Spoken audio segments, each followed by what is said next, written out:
Hey, what's up YouTube? This is Austin Inferno Fire Dragon here, and for today's video, what we're going to be doing is we're going over the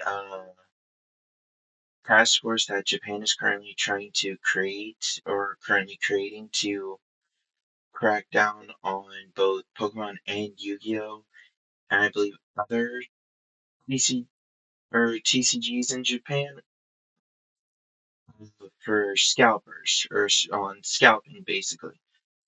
And I'll be leaving a link to this website down in the description below if you guys want to read this yourself. But here we'll go ahead and get scroll down to this is by Sarah Fields, published July 23rd, 2026 at 5 a.m.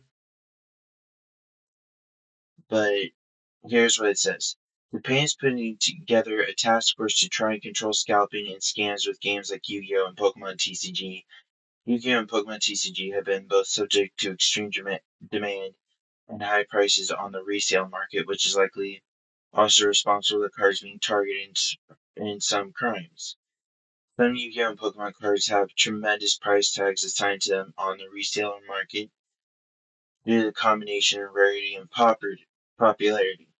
However, each brand new card has been subject to scalping, with resellers scooping up immense amounts of stock to resell at inflated prices, while legitimate customers are only left empty-handed, basically. And that's why this needs to stop, because this actually needs to be brought here to the U.S. to help with not only the scalping, but also allow kids to be able to actually enjoy playing like Pokemon or Yu-Gi-Oh! Again. Because this is just getting ridiculous with the amount of stuff that's being scalped.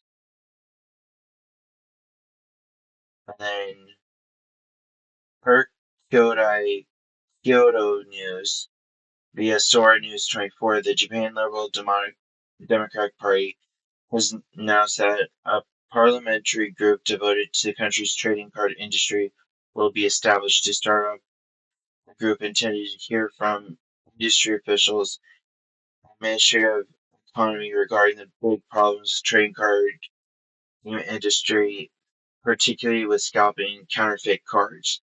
Lawmakers intend to discuss potential ways to make it safer to buy and sell trading cards. This group may also be looking into the possibility of high-value trading cards being used as a method of money laundering.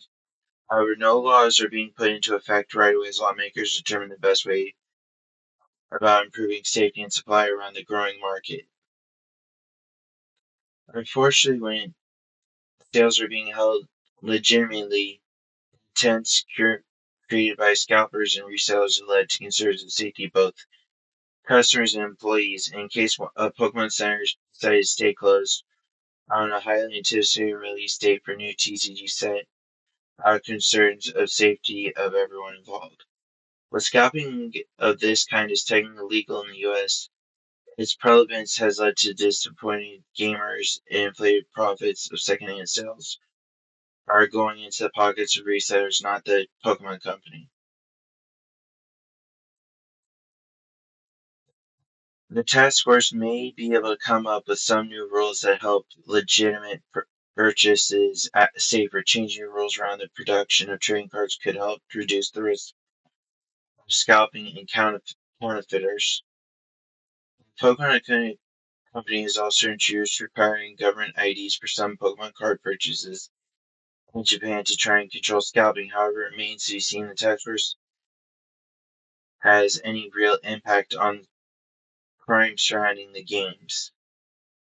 Highest value for Pokemon TCG tend to be the older cards, so if new cards are being produced with individualized serial numbers or other method of tracking immediately, that would put the market wouldn't impact the market for 20-year-old cards.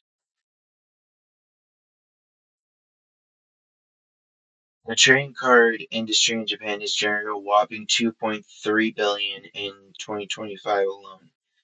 So there's a lot to be gained here. If the task force is successful, buying Pokemon Yu cards become much easier, safer, and much even more affordable, and help to further boost the industry numbers. With luck, it could come up with a solution to end some of these problems plaguing the industry. Well, I think this is a very good idea, and I think that DC, the Pokemon, Yu-Gi-Oh, Gundam, One Piece, Our World, White Shorts, all those TCGs all need to have a way of doing what the this task force is doing.